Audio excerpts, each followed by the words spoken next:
Thanks, guys, and thanks for letting me be on the show. I was speaking to Jeff a couple weeks ago, and he mentioned I had mentioned how much I enjoyed the new show iArcadians, and he said, "Why don't you put something out on Double Dragon?" Of course, I've always loved beat 'em ups. You know, growing up on the mean streets of Canada, you know, we always had to have those fists up. No, of course not, but always did enjoy beat 'em ups for some reason, a variety of different ones. And the first one I really started to like was Double Dragon, and I put out a review about a little over a year ago on Double Dragon. There's been a few updates since then, so I thought I would add on to that existing review and expand it out a little bit. So I hope you like it. Here it is.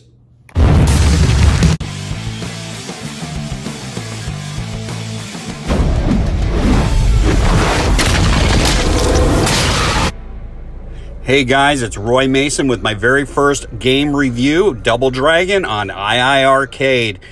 This game was first released through Technos Japan in 1987, distributed through Taito. Double Dragon was a game that was always pretty important to me as a kid. It was something that I remember because I could play the game through the entire game on 1/4, which was because I am cheap, of course. Which was pretty good because that made it cheap. But kids were literally lined out the door, lining up to play this particular game. So let's take a look at the iArcade version of Double Dragon.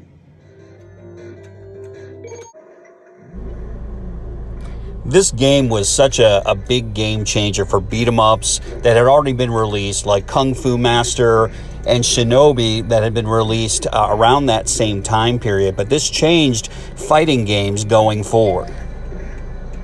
The sound is just as I remember it as well, and the iArcade 1.21 gigawatts gives the rumble that I remember hearing in the arcade. 1.21 gigawatts! And one of the big parts of Double Dragon for me was always the responsiveness of the controls. If I played a machine, the joystick had to work right, the button combinations had to not stick, and the iArcade team does not disappoint with this. And the fact that they were able to restore the original punch, jump, kick button configuration at our request. And a quick update there, I have the original Sanwa clones and the original 64 gig iArcade original issue, and I played quite a bit on those games, especially on the Double Dragon, and given those sticks a pretty good beating, and they're still very, very responsive. The only criticisms that I would have of the game is that there is no global leaderboard yet. And what a huge difference a year makes. We now have, of course, online leaderboards and have for a while. I still like them even though I'm not, at the top tier anymore, but that's okay. And so we have that. And there is a possible rumor, not definite, that Double Dragon could be one of the first games in the iArcade to get online play. Now, some people have criticized that the game still has a significant lag. Now, I'm going to counter those people because honestly, the lag is part of the game. It's part of the technology of the day.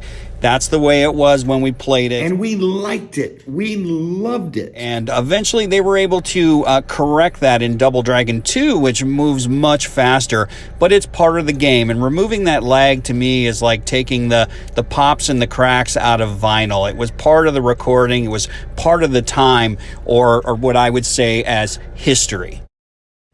Some people get a little hung up at the bridge. Basically hit the abobo either side with elbows, isolate him on the bridge, and then slide down directly and block the kick. Block the knight.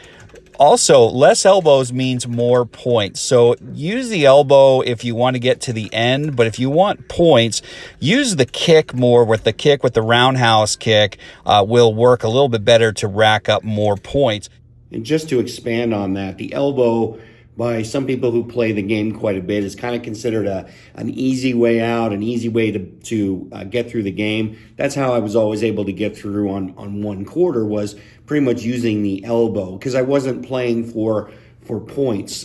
Since the iArcade come on, I've taken a look more at what gets a higher point total. So I've been working more towards using the roundhouse kick in a variety of different. The hair pulls don't get as much points, and neither does the elbow, but it does get you through the game, and especially If you are really down in your power and you want to get through, to get the refresh on your power, to get through an end stage, definitely use the elbow to get yourself there, and then start using any extra power that you might have at the end to rack up more points.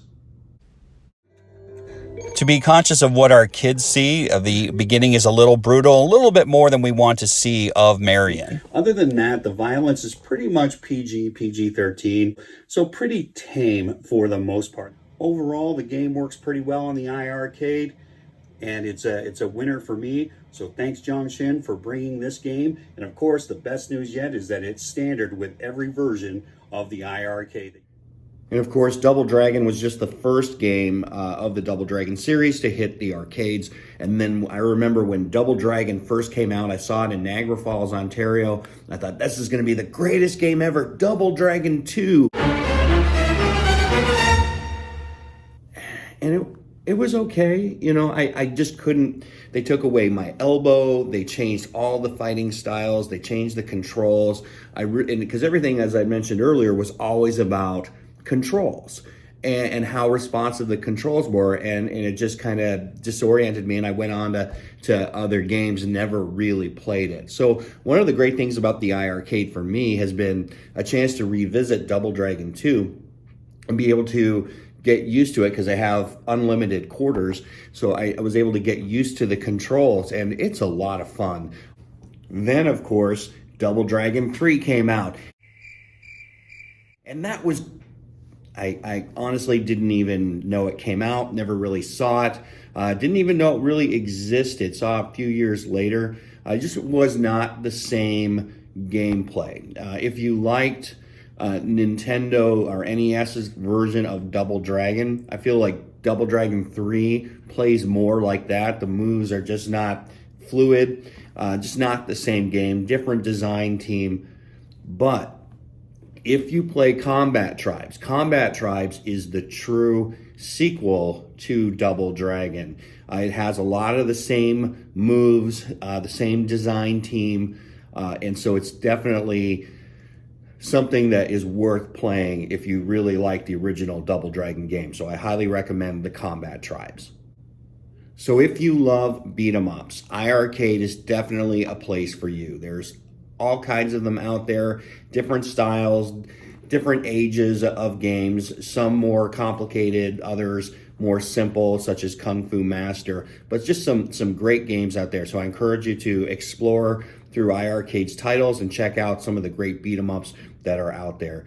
And of course, one of the best beat 'em ups that I've seen here recently is the Rastan series, Warrior Blade. So I plan to play a little bit of that tonight. So looking forward to that. Guys, thanks for letting me contribute to the show. And again, I love the show, and have a good one.